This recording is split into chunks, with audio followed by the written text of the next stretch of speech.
yes, this is Chesina from MS Solutions. ഇനി എന്തിനാ വേറെ സൊല്യൂഷൻ? എടാ മക്കളെ, നമ്മൾ പറഞ്ഞു എവിടെ എത്തിയിരിക്കുകയാണല്ലേ? 10ാം ക്ലാസ്സിലെത്തി. കഴിഞ്ഞ വർഷം മുതലേ നിങ്ങൾ കേൾക്കുന്ന ഒരു കാര്യമാണല്ലേ, ഇതേ 10ാം ക്ലാസ് ആണ് കേട്ടോ, അടുത്ത വർഷം 10ാം ക്ലാസ് ആണ് കേട്ടോ, കുറച്ച് സീരിയസ് ആയി കേട്ടോ എന്നൊക്കെ പറഞ്ഞ് അത് നമ്മളിങ്ങനെ കേട്ട് മടുത്തൊരു കാര്യമാണല്ലേ. ദെൻ പറഞ്ഞു ഫൈനലി അത് സംഭവിച്ചു, നമ്മൾ 10ാം ക്ലാസ്സിൽ എത്തിയിരിക്കുകയാണ്. ഓക്കെ, അപ്പോൾ അതുകൊണ്ട് തന്നെ മക്കളെ നമ്മൾ കുറച്ച് സീരിയസ് ആവേണ്ട കാര്യമുണ്ട്. നമുക്ക് 10 സബ്ജക്റ്റുകളുണ്ട്, ഒരുപാട് കാര്യങ്ങൾ പഠിക്കാനുണ്ട്. ദെൻ നമ്മൾ SSLC എന്ന് പറഞ്ഞ ഒരു പബ്ലിക് എക്സാമിനെ നേരിടേണ്ടവരാണ് അല്ലേ. അപ്പോൾ അങ്ങനെ ഒരുപാട് കാര്യങ്ങൾ നമ്മുടെ മുന്നിലുണ്ട്. അപ്പം നമ്മൾ തുടക്കം മുതലേ തന്നെ നമ്മൾ പഠിച്ചു തുടങ്ങിയിട്ടുണ്ടെങ്കിൽ യാതൊരുവിധ ടെൻഷൻ്റെ ആവശ്യമില്ല.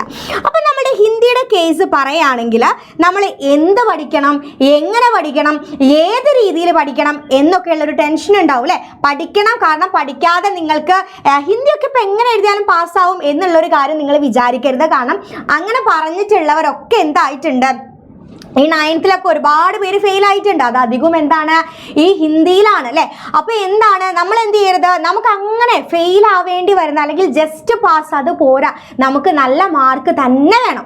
അപ്പം നമ്മുടെ മുന്നിലുണ്ടാവുന്ന ഒരു ചോദ്യചിഹ്നമാണ് ഹിന്ദിയിൽ ഇപ്പോൾ എങ്ങനെ പഠിച്ചാലാണ് അതായത് നമുക്ക് എല്ലാ കാര്യങ്ങളും വളരെ സിമ്പിളായിട്ട് കുറുക്ക് വഴിയിലൂടെ നമുക്ക് പോകാനാണ് നമുക്ക് ഏറ്റവും കൂടുതൽ ഇഷ്ടം അല്ലേ. അതായത് നമ്മളിപ്പോൾ ഏതൊരു സ്ഥലത്തേക്ക് പോകുമ്പോൾ ഏറ്റവും സിമ്പിളായിട്ട് പെട്ടെന്ന് എങ്ങനെയാണോ എത്തുക ആ രീതിയിലല്ല, ആ വഴിയിലൂടെ ആയിരിക്കും നമ്മൾ പോവുക. അതുപോലെ തന്നെയാണ് ഇപ്പോൾ നമ്മൾ പഠിക്കുന്ന കാര്യത്തിലും എഫക്റ്റീവായിട്ട്, അതായത് നമ്മൾ സ്മാർട്ടായിട്ട് പഠിക്കുക എന്നുള്ളതാണ് ഇതിൽ ഏറ്റവും നല്ല രീതിയിൽ നിങ്ങൾ മനസ്സിലാക്കേണ്ട കാര്യം എന്ന് പറയുന്നത്. അപ്പോൾ ഹിന്ദിയുടെ കേസിൽ എൻ്റെ മക്കൾ ആദ്യം, അതായത് 10ാം ക്ലാസ്സിലേക്ക് എത്തിയിരിക്കുകയാണ്. 10ാം ക്ലാസ്സിലെ ഹിന്ദി അല്ലേ നിങ്ങളുടെ മുന്നിൽ എന്താണ്, ഒരു ചോദ്യചിഹ്നമായിട്ട് മാറരുത്. എൻ്റെ മക്കൾ ആദ്യം ശ്രദ്ധിക്കേണ്ട ഒരു കാര്യം എന്ന് പറയുന്നത്, ഈ ഒരു വർഷം നമുക്ക് ഹിന്ദിയിൽ 5 യൂണിറ്റുകളാണ് പഠിക്കാനുള്ളത്.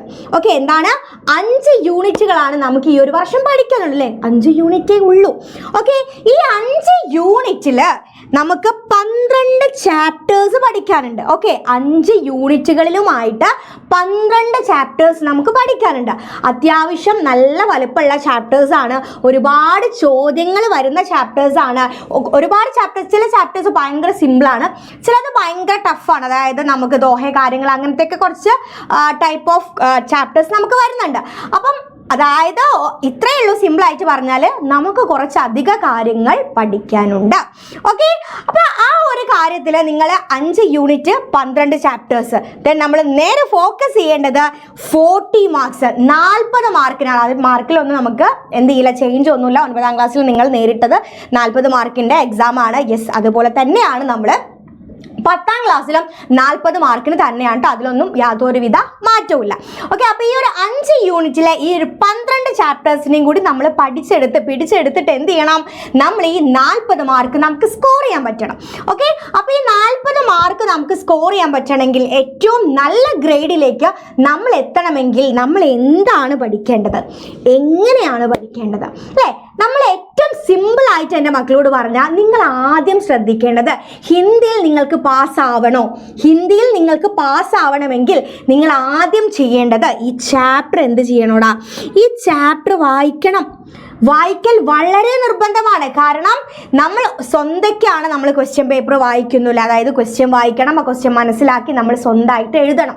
അപ്പം കഴിഞ്ഞ തവണ സിലബസ് മാറിയതിൻ്റെ കൂടെ തന്നെ പാറ്റേൺ ചേഞ്ച് ആയിട്ടുണ്ട്. അതായത് ടെക്സ്റ്റ് ബുക്കിൻ്റെ ഉള്ളിൽ നിന്ന് തന്നെ എന്ത് ചെയ്തിട്ടുണ്ട്, ഒരുപാട് ചോദ്യങ്ങൾ വന്നിട്ടുണ്ട്. ടെക്സ്റ്റ് ബുക്കിൽ ആക്ടിവിറ്റീസ് ഒന്നും നമ്മൾ മൈൻഡ് ചെയ്യാറില്ലായിരുന്നു, പക്ഷെ ആ ആക്ടിവിറ്റീസ് ഒക്കെ നമുക്ക് എക്സാമിന് ചോദ്യമായി വന്ന സമയത്താണ് ഇതിപ്പോൾ ഇത്രയും പഠിക്കേണ്ട കാര്യമായിരുന്നില്ലേ എന്നുള്ള ഒരു തോന്നൽ, ഒരു ബോധം പലർക്കും ഉണ്ടായത്. അതുകൊണ്ട് നിങ്ങൾ ആദ്യം ചെയ്യേണ്ടത് 12 ചാപ്റ്റേഴ്സ് നിങ്ങൾക്ക് ഉണ്ടെന്നുള്ള കാര്യം നിങ്ങൾക്ക് മനസ്സിലായല്ലോ. ഈ 12 ചാപ്റ്റേഴ്സും നിങ്ങൾ എന്ത് ചെയ്യുക, വായിക്കാൻ പഠിക്കൽ നിർബന്ധമാണ്. A to Z കാര്യങ്ങൾ നിങ്ങൾക്ക് അറിയണം. ലൈൻ ബൈ ലൈൻ ആയിട്ട് നിങ്ങൾ എന്ത് ചെയ്യണം, ഡീറ്റെയിൽ ആയിട്ട് ഓരോ ചാപ്റ്ററും നിങ്ങൾ മനസ്സിലാക്കണം. അതിനുശേഷം നിങ്ങൾ ചെയ്യേണ്ടത്, നമ്മളുടെ ആദ്യത്തെ സ്റ്റെപ്പ് എന്ന് പറയുന്നത് ചാപ്റ്റർ വായിക്കാം. ആ വായിച്ചതിന് ശേഷം നിങ്ങൾക്ക് ആ കഥകളൊക്കെ ഒന്ന് മനസ്സിലാവും അല്ലേ. അതായത് ഓരോ ചാപ്റ്ററിലും എന്താണ് പറയുന്നത് എന്നുള്ള കാര്യം നിങ്ങൾക്ക് വ്യക്തമായിട്ട് മനസ്സിലാവും. അതിനുശേഷം നമ്മൾ ചെയ്യേണ്ടത് എന്താണ്, സമ്മറി പഠിക്കുക എന്നുള്ളതാണ്.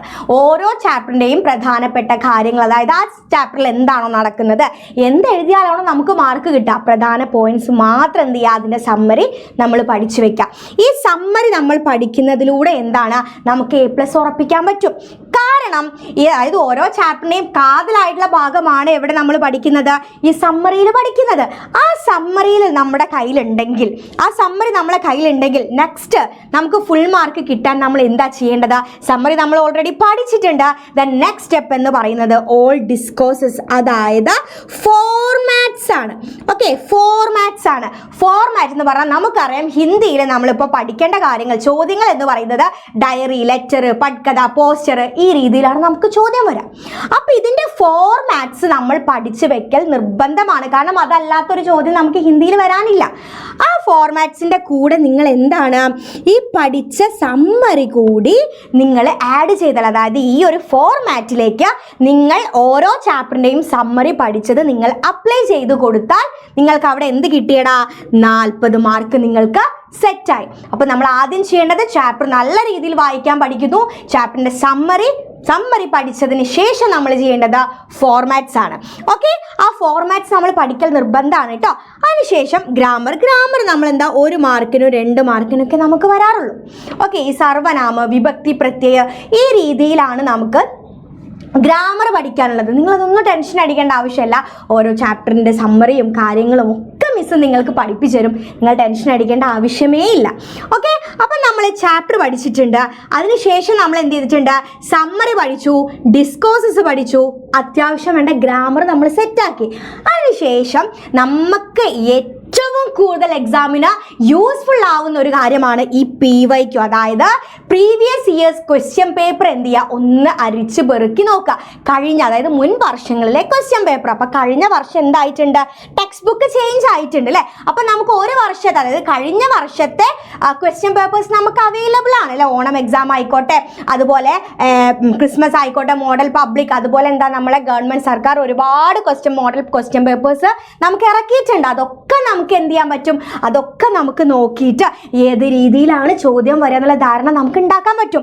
ഈ ഒരു സ്റ്റെപ്പ് എന്ന് പറയുന്നത് വളരെ ഇമ്പോർട്ടൻ്റ് ആണ് കേട്ടോ. അപ്പോൾ ഈ ക്വസ്റ്റ്യൻ പേപ്പർ നോക്കുന്ന സമയത്ത് ആ ഓരോ ക്വസ്റ്റ്യൻ, ഓക്കെ ഈ ചാപ്റ്ററിൽ ഈ ക്വസ്റ്റ്യൻ വന്നു, അപ്പോൾ ആ ക്വസ്റ്റ്യൻ വരുന്ന സമയത്ത് നിങ്ങൾ സമ്മറിയും ഫോർമാറ്റും പഠിച്ചിട്ടുണ്ടോ, ആൻസർ ചെയ്യാൻ പറ്റും. ഈ രീതിയിലല്ലാതെ നിങ്ങൾക്ക് ഹിന്ദിയിൽ A+ കിട്ടൂല. അതായത് കൈ നനയാതെ മീൻ പിടിക്കുക എന്നുള്ളൊരു പരിപാടി ഉണ്ട്. അതായത് എങ്ങനെയെങ്കിലുമൊക്കെ തട്ടിമുട്ടി പാസ്സാവും എന്നുള്ള ഒരു കാര്യം ആ രീതിയിൽ ചിന്തിച്ചാണ് നിങ്ങൾ ഇരിക്കുന്നെങ്കിൽ നിങ്ങൾക്ക് പണി കിട്ടും. ഓക്കെ, അപ്പോൾ ഈ രീതിയിലാണ് എങ്ങനെ എവിടെ എന്നൊന്നും നിങ്ങൾ ഡൗട്ട് അടിക്കേണ്ട. ചാപ്റ്ററിൽ ഓരോ ചാപ്റ്ററിനെയും സമ്മറി നിങ്ങൾ പഠിച്ചോ, ഡിസ്കോഴ്സസ് നിങ്ങൾ പഠിച്ചോ, നിങ്ങൾക്ക് A+ ഉറപ്പാണ്, മിസ് ഗ്യാരണ്ടി. ഓക്കെ, അപ്പോൾ അതിനെല്ലാ കാര്യങ്ങളും എന്ത് ചെയ്യൂടാ, എല്ലാ കാര്യങ്ങളും മിസ് ചെയ്തുതരും. ഒരു കുട്ടി ഓരോ ചാപ്റ്ററിലെ കാര്യങ്ങൾ നല്ല രീതിയിൽ മനസ്സിലാക്കി അതിൻ്റെ സമ്മറി പഠിച്ചു, ഡിസ്കോഴ്സസ് പഠിച്ചു, ദെൻ അത്യാവശ്യം വേണ്ട ഗ്രാമർ സെറ്റാക്കിയിട്ടുണ്ട്, ദെൻ നമ്മുടെ ഈ PYQസും ചെയ്ത് നോക്കിയിട്ടുണ്ടെങ്കിൽ A+ ഉറപ്പിക്കാം.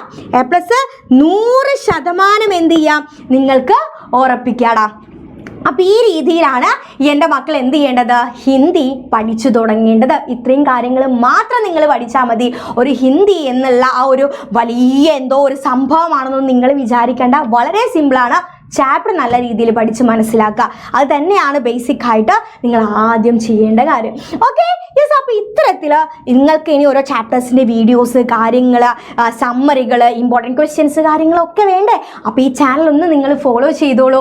ഓക്കെ, അപ്പം സബ്സ്ക്രൈബ് ചെയ്യാത്തവരൊക്കെ പെട്ടെന്ന് തന്നെ സബ്സ്ക്രൈബ് ചെയ്യുക, ദെൻ മാക്സിമം ഫ്രണ്ട്സിന് ഷെയർ ചെയ്ത് കൊടുക്കുക. അപ്പോൾ ഇതുപോലത്തെ നിങ്ങൾക്ക് വേണ്ട, നിങ്ങൾ അറിയാൻ ആഗ്രഹിക്കുന്ന വീഡിയോസൊക്കെ നിങ്ങൾക്ക് വേണ്ടേ. അപ്പോൾ നിങ്ങൾ ചെയ്യേണ്ട കാര്യം എന്ന് പറയുന്നത് എന്താണ്, ഈ ചാനൽ ഇപ്പം തന്നെ എന്ത് ചെയ്യുക, സബ്സ്ക്രൈബ് ചെയ്യുക, ദെൻ മാക്സിമം ഫ്രണ്ട്സിന് ഷെയർ ചെയ്യുക. അപ്പോൾ ഇതുപോലത്തെ ഒരു ഇൻഫോർമേറ്റീവ് ആയിട്ടുള്ള വീഡിയോ ആയിട്ട് നമുക്ക് പിന്നെ കാണാം.